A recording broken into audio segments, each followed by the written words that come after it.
Welcome. Welcome. I hope reInvent is treating you well. So I'm going to ask you a question. I'm going to start this with a question to you, and please raise your hands. If your production data were compromised tonight by a ransomware, could you prove recovery? Raise your hand. Okay, 1, 2, 3. Okay, I see some of you have a mechanism in place. I'm glad. In a cyber event, there is no warning. One moment, everything is working fine. And then the moment after, logs disappears. Data are not accessible anymore. Authentication doesn't work. You can't even send an email sometimes. And you know who's feel it first? Your customers, your users, the one you deliver the value of your company to. So social media starts creeping up, latency as well. And then executives feel it. And then you're left to wonder with your team and ask yourself the only question that you wouldn't want to ask. Are we online? What's going on? Can we deliver? Can we reach the public endpoint? Are we prepared? Can we recover from this?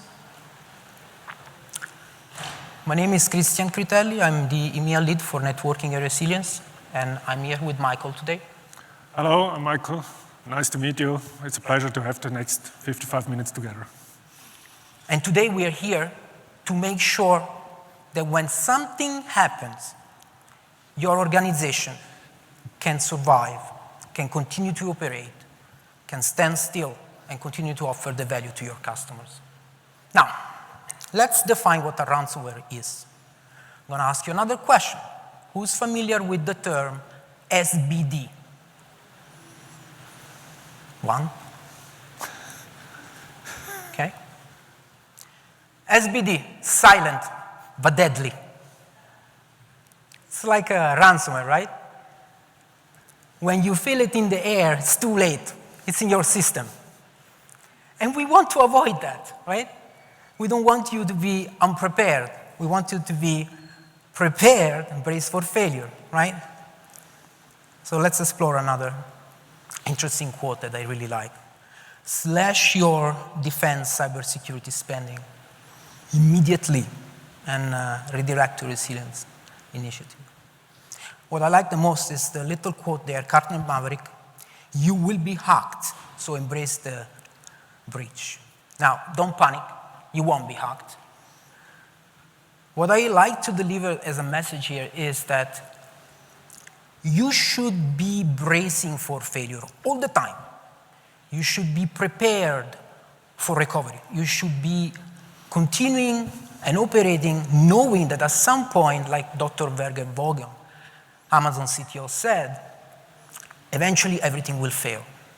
So you should consider that eventually everything will fail, so you will be prepared to withstand, to be resilient when it comes to data, when it comes to security. So the combination of protection as well as preparation and recovery is what we call resilience initiative. So yes, spend your money in security, it's very important, but also do not forget about resilience. Expand your view. Today we're going to cover this. We're going to be talking about how to do this, how to be prepared, recover, protected, and how to make sure that you will withstand any service impairment, hopefully, and will continue to deliver your value. Because we want to turn panic into something predictable, in predictability. And here is the dilemma that I have, and we have in the markets as well. Defender must be right 100% of the time. If you think about it, 100% of the time. Attacker only once. Now, if you ask me, that's unfair, right? It's unfair. Sometimes organizations don't even know that they have been breached until it's too late. Remember? Silent but deadly. So, we want to change this. And we have frameworks in place. The National Institute of Standard and Technology call cyber resilience as the ability of anticipate, withstand, recover from, and adapt to adverse conditions. Now, I would like to point out that we should focus on those 4 words. Anticipate. We anticipate. We are learning. We are correlating our signals, our logs, and we troubleshoot. We understand. We learn. We observe. We have mechanisms in place to have observability, monitoring, alarming, self-healing, and we are prepared. We're not just sitting there and waiting for something to happen, because then it's too late. We withstand. We're resilient. We have layer of resiliency implemented in all of the different layers of our application, from infrastructure to application level, right? Then we recover. We are able to recover. And most importantly, fast. And also we adapt. We adapt because we learn, we test, we evaluate, and we learn, and we can adapt and maybe reestablish our RPO and RTO, recovery point objective, recovery time objective. Who's familiar here with RPO, RTO? I hope many of you. I see everyone, yes. So once we define that, we evaluate, and then we can improve our resilience posture. So let's dive deep into some data now. 65% of the organization reported cyber attack in 2024. 65%. 90% of the cyber attacks involved an attempt to hack the backup, your data.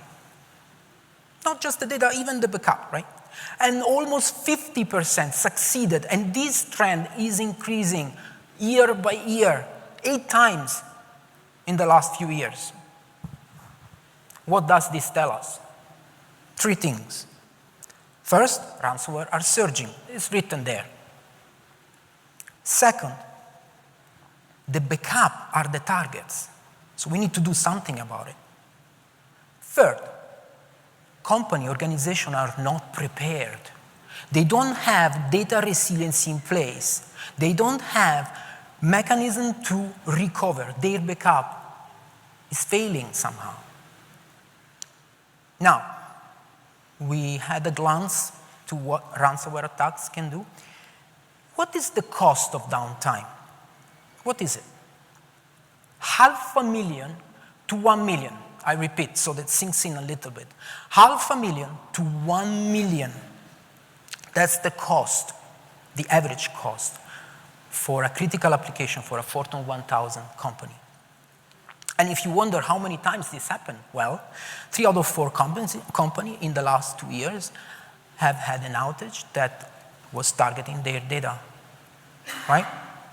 And they didn't have any data resiliency plan in place. And now if you're thinking, oh, I'm lucky, I'm one out of those 4. No, statistically, no, you're not. And something will happen, so you need to be prepared. Now, if you glance on the right, 49 million is the lost revenue, right? It's a lot. Of course, if you don't have to pay all of the fines, the legal, the wages, the overtime working, the brand reputation, then you can invest to improve your services that you deliver to your customer, and your margin will go up to 20%, right? The thing that stings the most, though, is not just that it's 49 million. It's not just a cyber event. If you think about it, it could be a service impairment, it could be an API misconfigured on a Friday night, of course, on a Friday night. It could be someone from inside that ran a command that was not the right command to run, it had too much rights, right? So just think about it. Now glance on the bottom right corner. We have 2 lines. We have 49% of organization that in the last year, this is up to 2025, paid the ransomware. So 49% of organizations that were hacked, they paid the ransomware.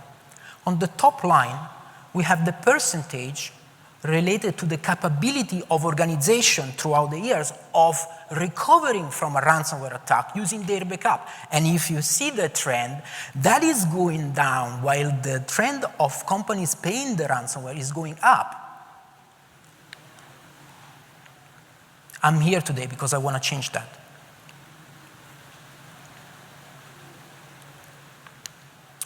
Rejoice. Because we have also good news, not just bad news.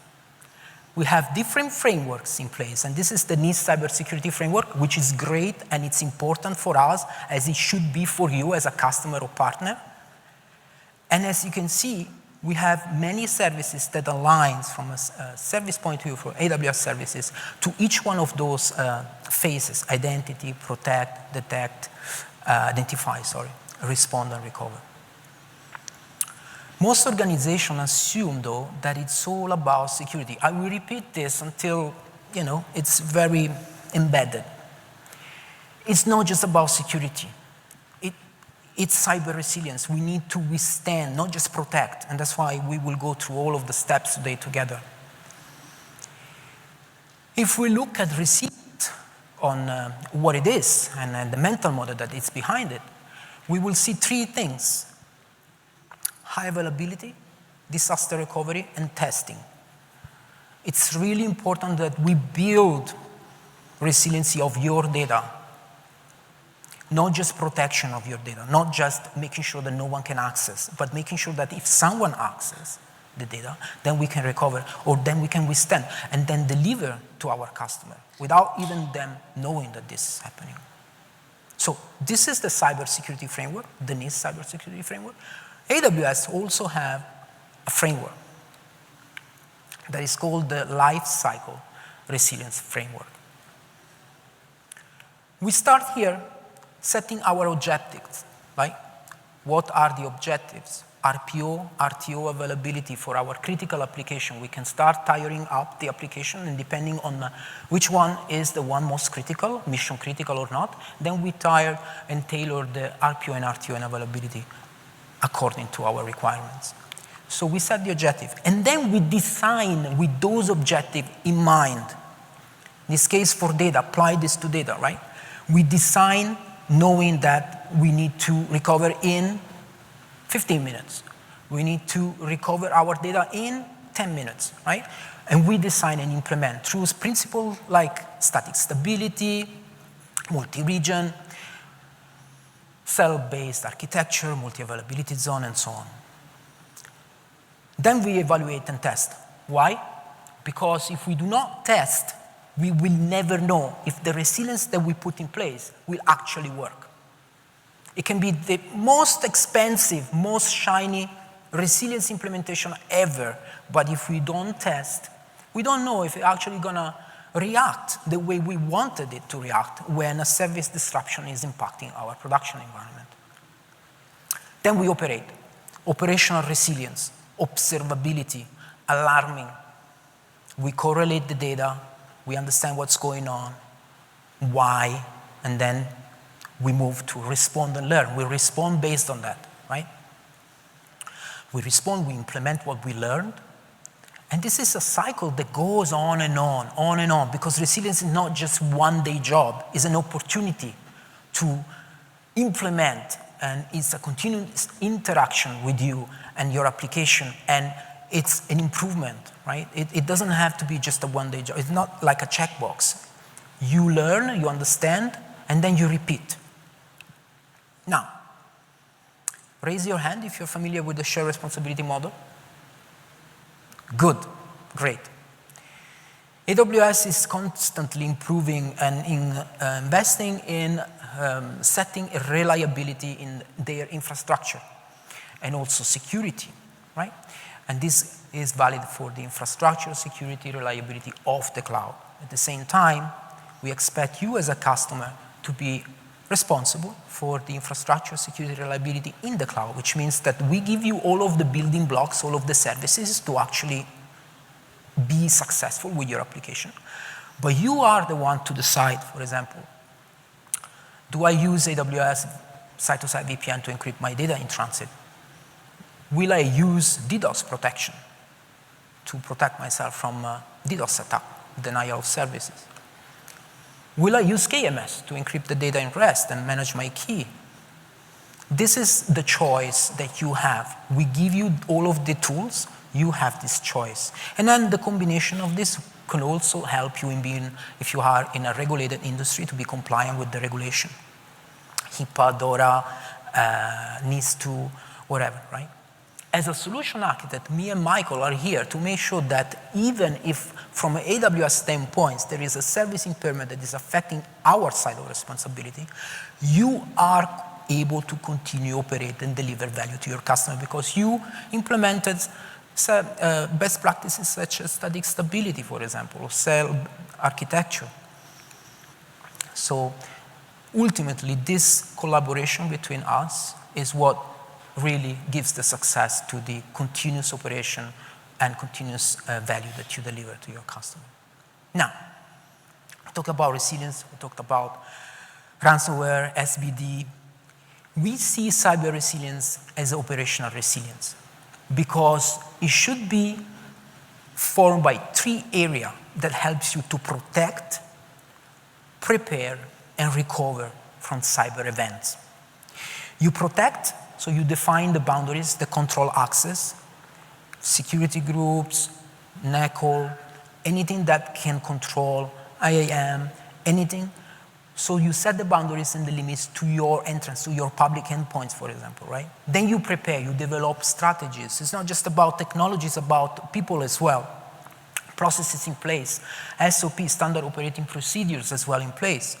And then you recover. You have a plan so that when something happens, you're just executing a plan. You're not just, what's going on? You're not one of those at the beginning of our conversation in that room asking, are we online? What is this?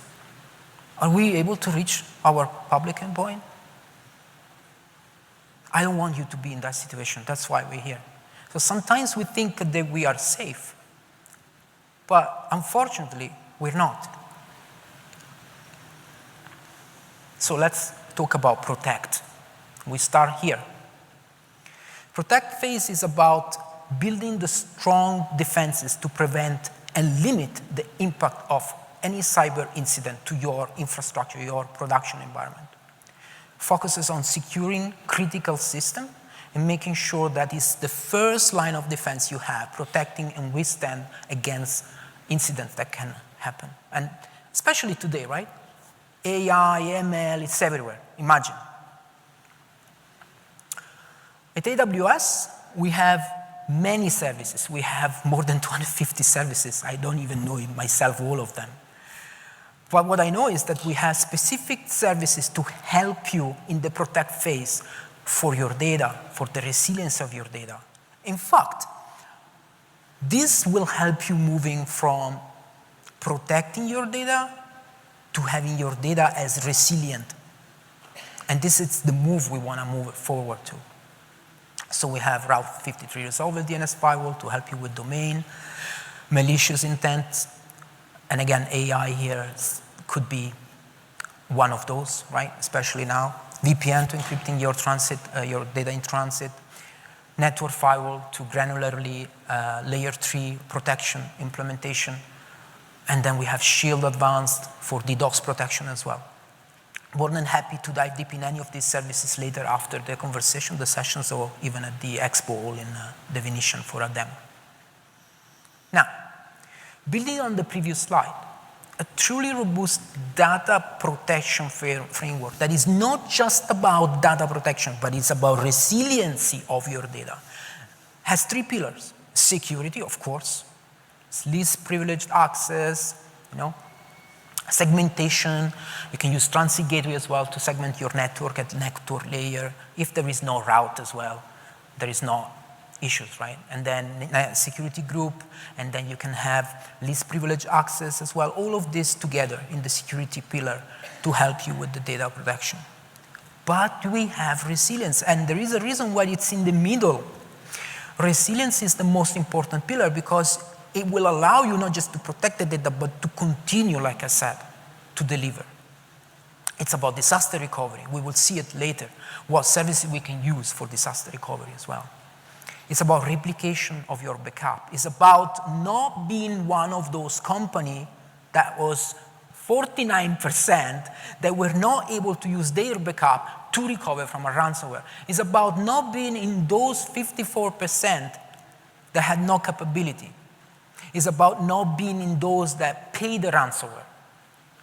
And then governance, that it classifies the data, it manages the classification, the management, the accountability, the compliance, if you have any compliance to be regulated for.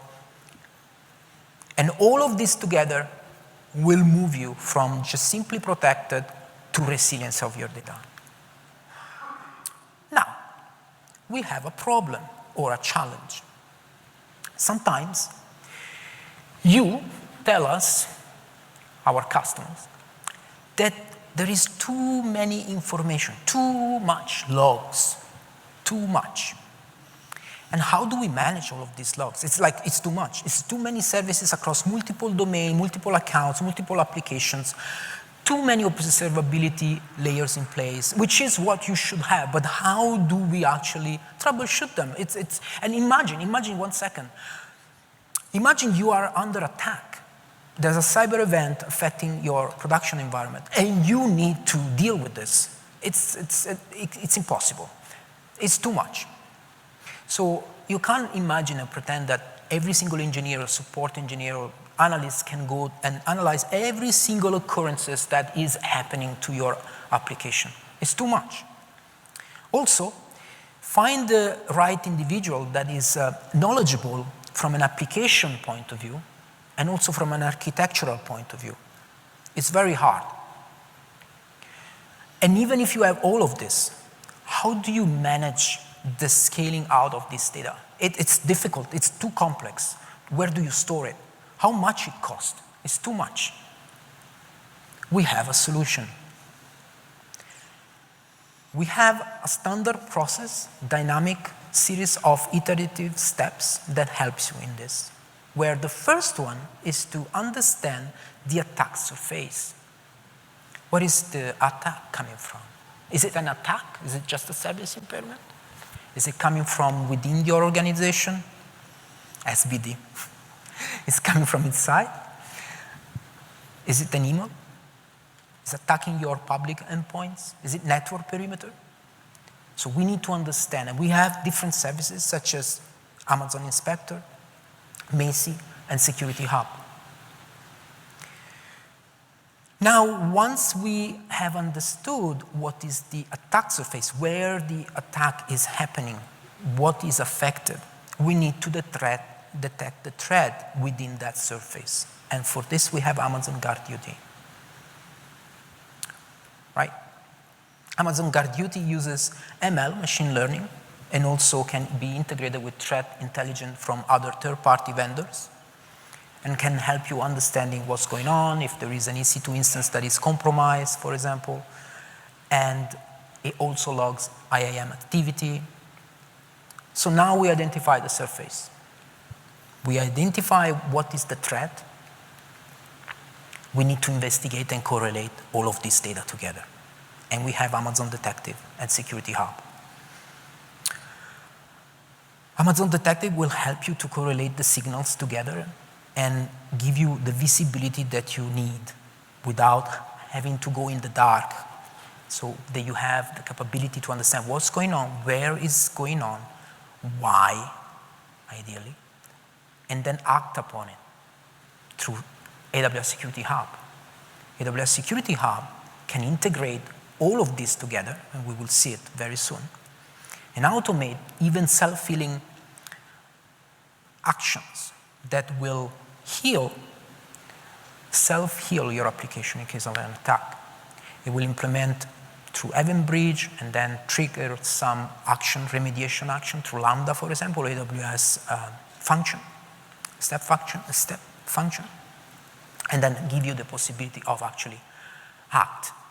So with this, you have a fully automated, continuous interaction of steps that helps you classifying the data, understand what's going on, where it's going on, what to do, and ideally gracefully recover from a cyber event, right? And here it is, continuous improvement implementation. You can scan the barcode or take picture if you want. You will be prompted with a complete step-by-step guide on how to implement this. This is an example where we, of course, have in the center AWS Security Hub that integrates all of the signal coming from third party, as you can see from the left, all of the findings or AWS services such as S3 where we store all of the data, we can store all of the data, Macie, VPC flow log, EC2 instances, and then also we have Route 53, DNS resolver firewall, and all of these findings will get correlated together in AWS Security Hub, which will not only make sense of all of this for you, but also redirect, automated, to Event Bridge, which then will trigger recommendation and remediation action through AWS Lambda or AWS Step Function. This will just all together working seamlessly to help you not only in protecting your data, but like I said before, to move from protection of your data to resilience of your data.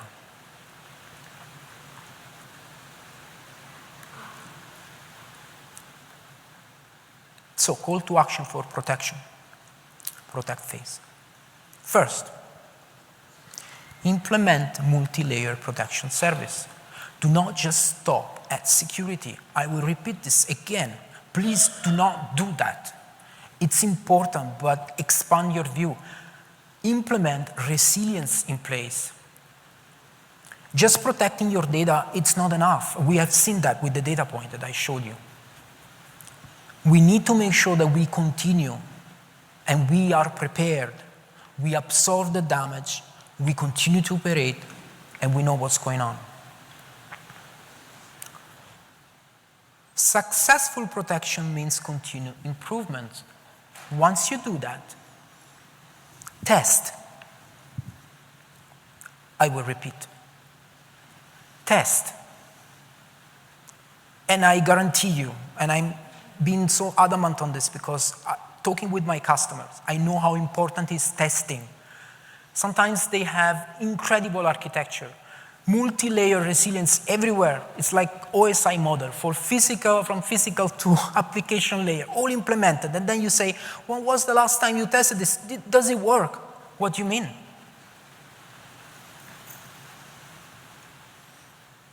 Test.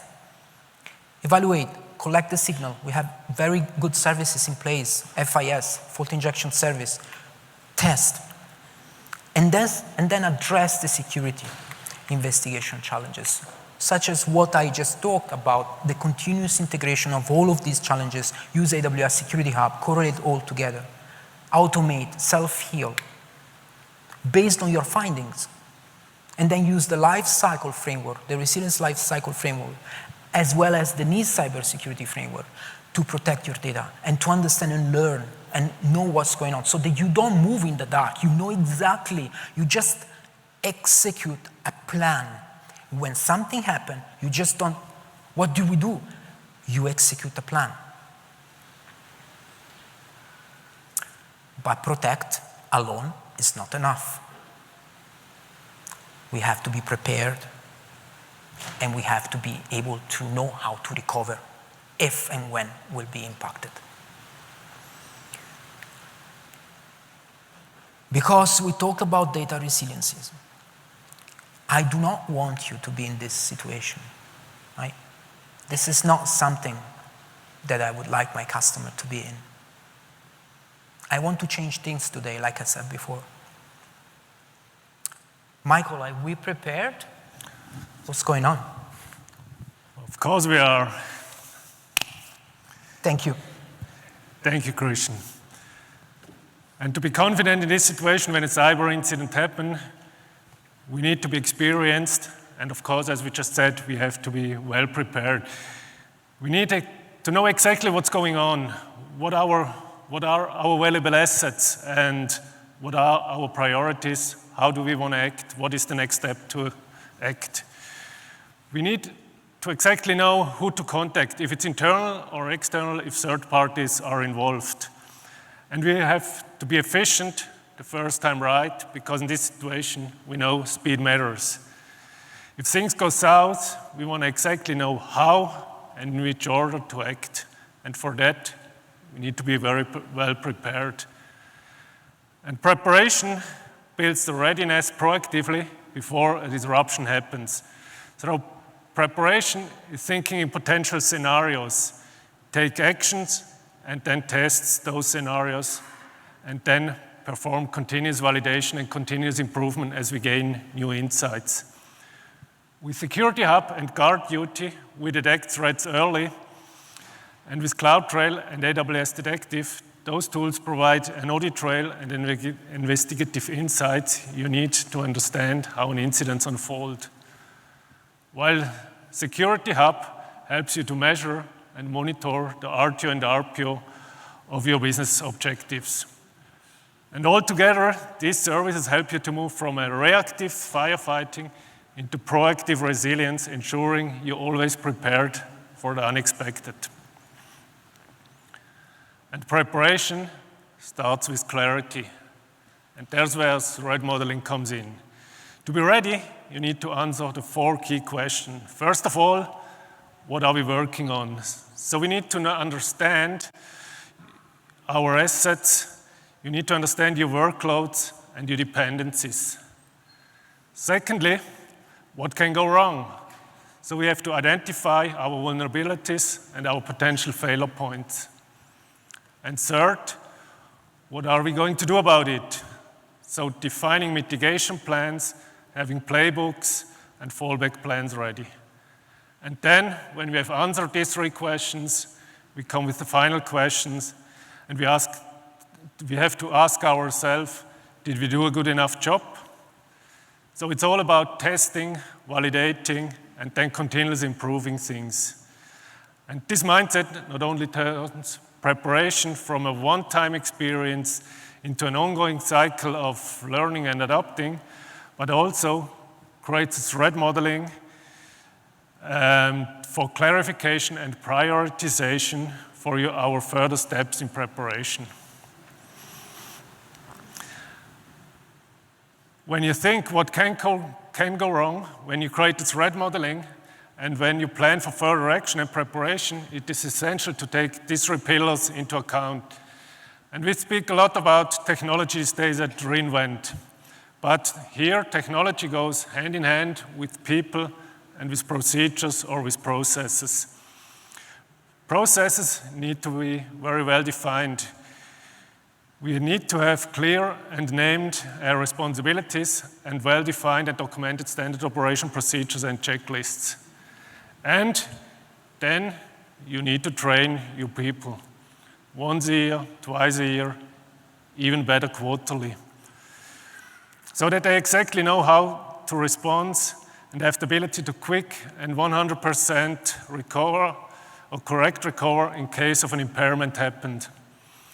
You want to be the first time right, because we have learned speed matters in detect, in defend, and especially in recover.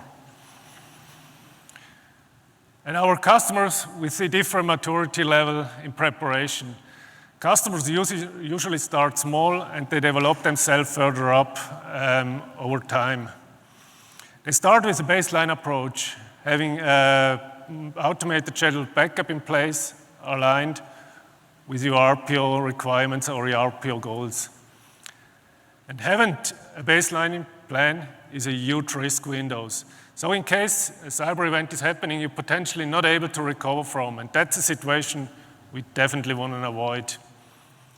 You think it's obvious, but when we remember the numbers Christian showed, 50% paid the ransom, or the other numbers he showed, I mean, those customers probably had a risk window, and it's 50%.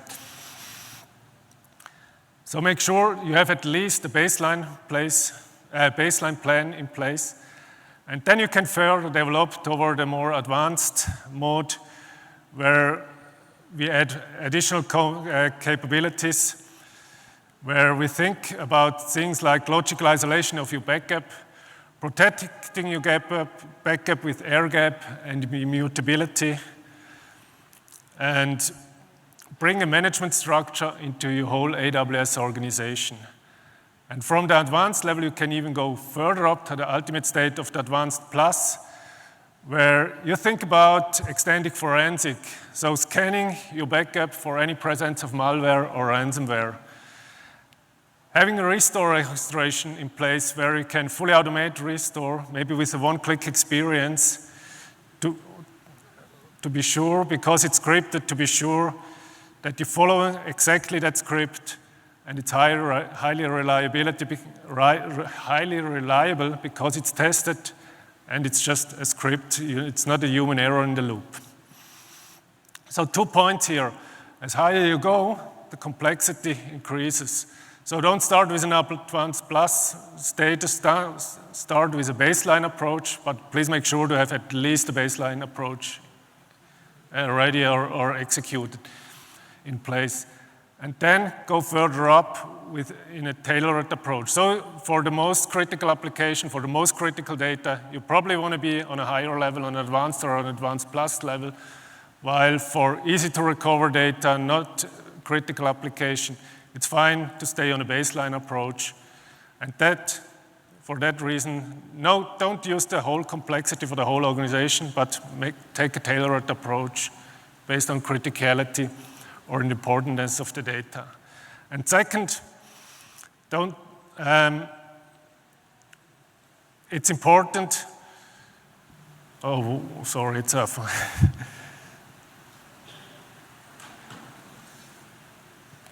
I said both points. Sorry, I lost. I'm prepared, but I'm nervous as well. So as an application owner or a business unit leader, your priority is probably your business application. And there's where Resilience Hub comes into place. Resilience Hub is a hub or a central place where you define the stack of a certain application. So you define what is in a certain application, like the front end, application server, the back end, the load balancer, what belongs to this particular stack. And for that stack, you define the RTO and RPO goals for tailored per application. So you can have multiple applications in a Resilience Hub with multiple RTO and RPO because they have probably different criticality. And Resilience Hub then detects the drifts and continuously verify and report the resilience level of your application stack toward the compliance and regulatory requirements. Well, let me show you another best practice, which is the 32110 model of data protection, which is a simple guideline for backing up data. And it's recommended to keep 3 unique copies in addition to your original data source, whereof 2 copies should be stored in a separate account or in a separate region, and having 1 copy in an immutable or air-gapped vault. Additionally, you have 1 local copy ready for operational recovery anytime if you need to do a single file recovery or just a quick recovery, so you want to have a local operation recovery capability. Additional to that, and because you test things regularly, quarterly, or whatever, make sure you have 0 issue found in recovery so that you be very well aware and secure that if you need it, you can fully rely on. And in addition, we have AWS Backup Audit Manager, which helps you to audit the compliance of your company-wide backup policy against the controls you define. And you can prove that over the auditor that all your backup policy follow your requirements, centrally organized requirements. And so that's kind of a audit tools which helps you to prove that toward the auditor as well.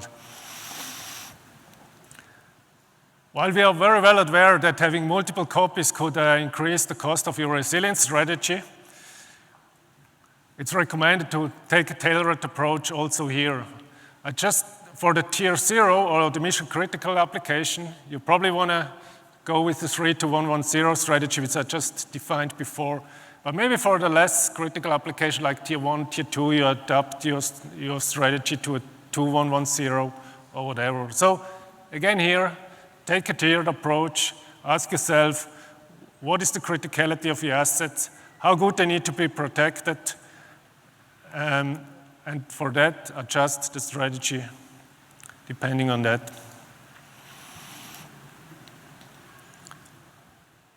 I talked before about air gapping, and let me explain what air gap is and how customers are implementing that.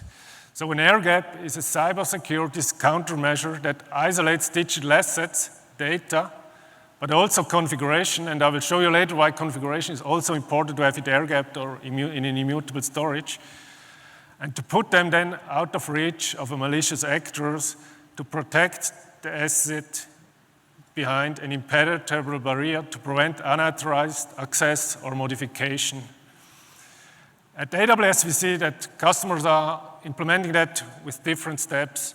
Some have a S3 lock in place to ensure the immutability of their data, which cannot be deleted or modified. And they use AWS KMS to encrypt data at rest.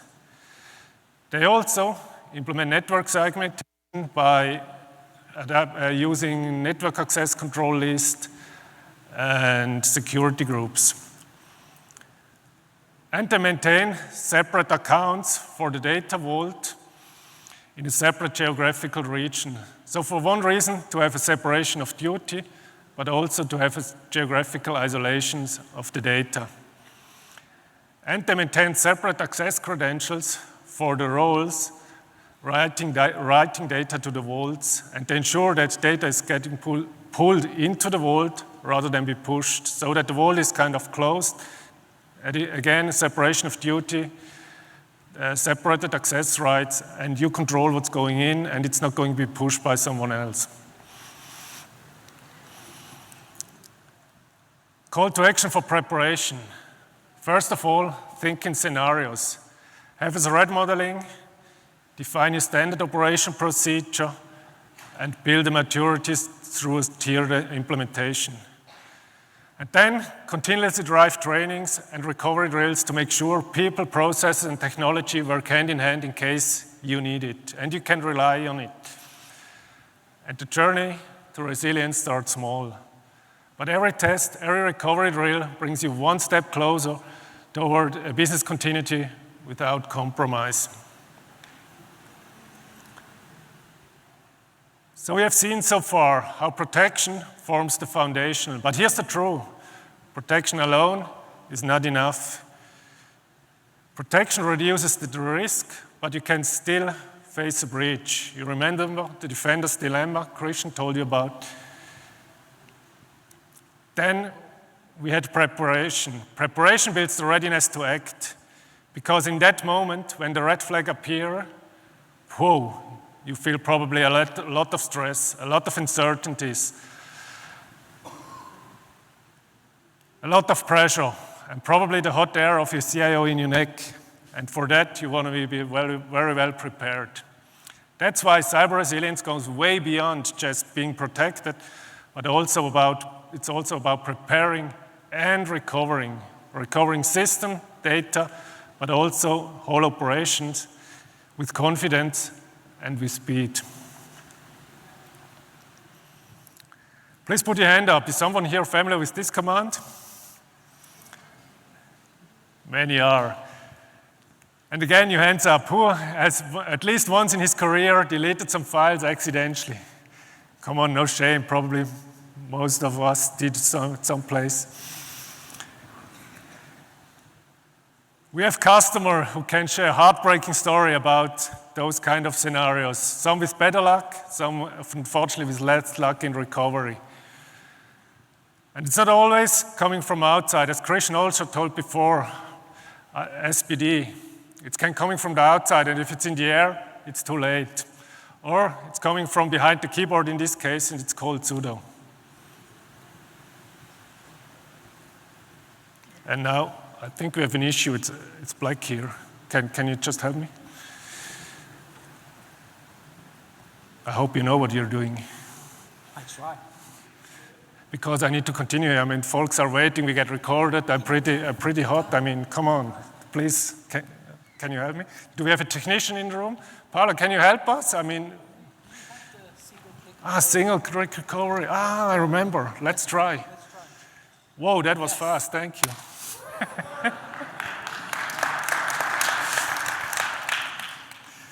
Let's talk about how to recover once data is deleted or we had a breach. Recovery is where resilience actually proves its value. Recovery is about restoring system, data, configuration, and application quickly, like we did after disruption, meeting the RTO and RPO goals manually or fully automated, just like I did with a single-click restore. But however you do it with a high level of confidence because you are very well prepared and you are trained. And you have tested everything multiple times. So together, the listed AWS services here transform recovery from a manual scramble into an orchestrated, predictable process, so that when an impairment happens, the business potentially never stops or gets recovered very fast. And as it is with IT in general, it's just the same with recovery. It should follow the business priority and the business goals. Therefore, it's important to have the minimal viable company very well defined. What is the critical path of recovery? What is the sequence of the most essential service to bring back online as soon as possible?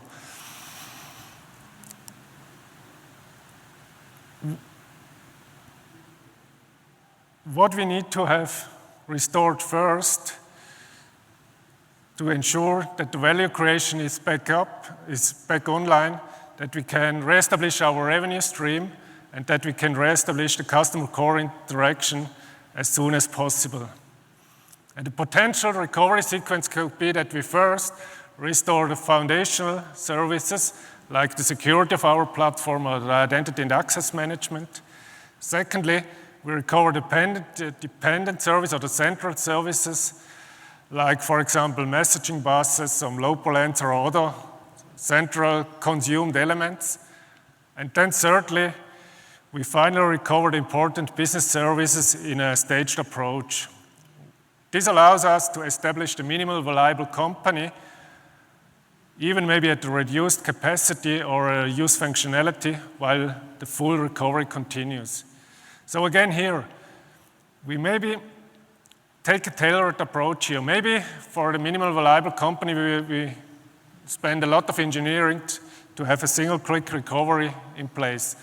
And maybe for the phase 2 or priority 2 and priority 3 service, we go with a more manual approach, but still with defined standard operation procedure, very well trained, very well tested.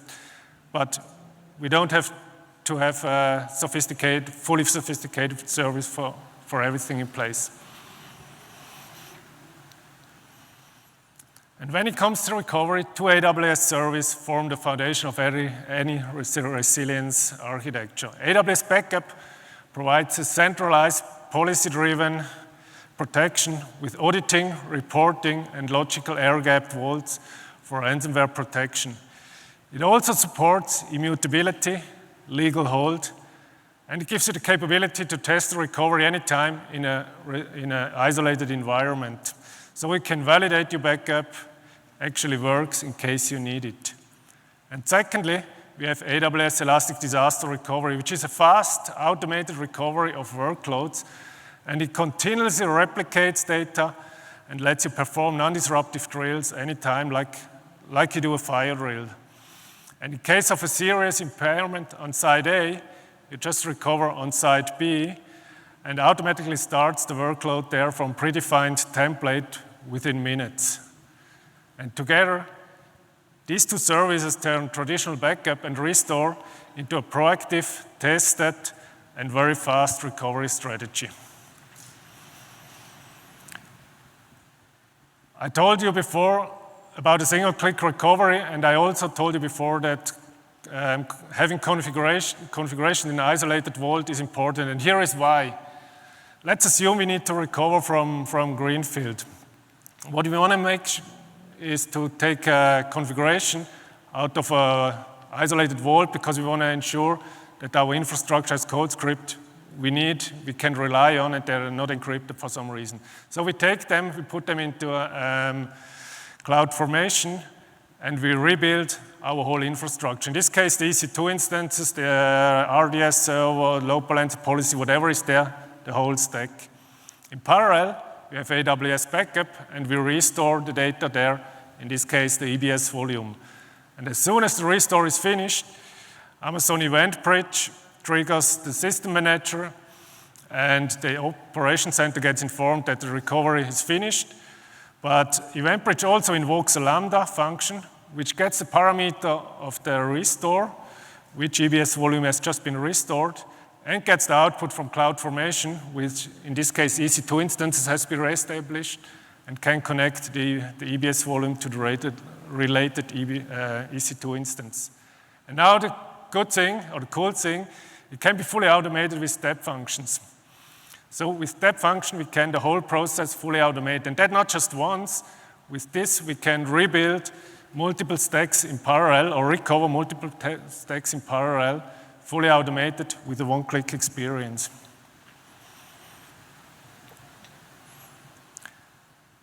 And AWS Elastic Disaster Recovery is the backbone of a fast automated recovery in AWS. And let's have a look how it works under the hood. On the left, you have the source server, whether they are on-site or in another cloud.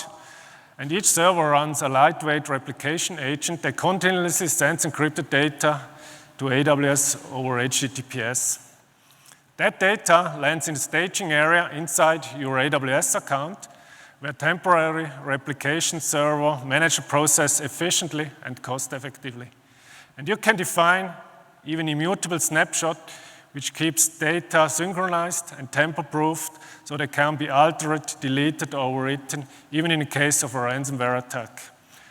And during normal operation, you just pay for the low-cost storage and the minimal compute for replication. And when a recovery event is triggered, if it's a test drill or if it's a hot event, DRS manually or automatically launches the recovery instances and bring the workload back up in minutes. You can choose from the latest synchronized data, ensuring minimum RTO, or you can take a point-in-time recovery, allows you to restore data from an exact moment, giving you the control and the flexibility during disruption. And AWS DRS supports RPO of just seconds and RTO of minutes, giving you a near real-time protection. And the best part, again here, you can test your recovery plan anytime without impacting the production. So the production runs on side A, and you just test it on side B, that you are, again, very well prepared and confident and exactly know how it will behave in case you need it. And our recommendation here is not only use AWS backup or only use AWS disaster recovery, but combine disaster recovery with a 3-2-1-1-0 backup strategy and take the good things out of both, combine them in a clever way, and with that, you have a powerful recovery strategy in place.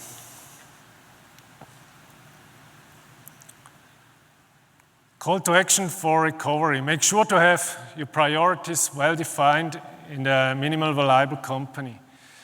Test the defined recovery priority order again and again. And do this fully automated with a one-click experience, or do it manually following a standard operation procedure and checklists. And that's the beauty of the cloud. You can just do that easy in an isolated environment anytime. So please make use of that capability and make use of the elasticity of the cloud. And now, as you have probably heard a lot, and you ask yourself where to start, or if you need some help, please contact us, come to us. We are happy here to help. And we have lots of assets for you prepared as well, where to start, and feel free to take a photo here. And up to you. Thank you. So, take a picture of the cat. That's the most important thing on the slide. Of course, I love cats. We love cats. Come and see us at the Venetian and the Expo Hall, booth 884, for demo one-to-one on any of these services, and if you want to know more and dive deep. And we will be able to showcase some of this to you if you're interested, to make sure that we reduce the number of organizations that have no capability of recovering from backup, like the data that I showed you before, and we reduce as well the number of organizations that pay a ransomware, right? Come also to see us for swag, stickers, socks. And again, this is the same 884 Pala Expo and the Venetian. Thank you so much.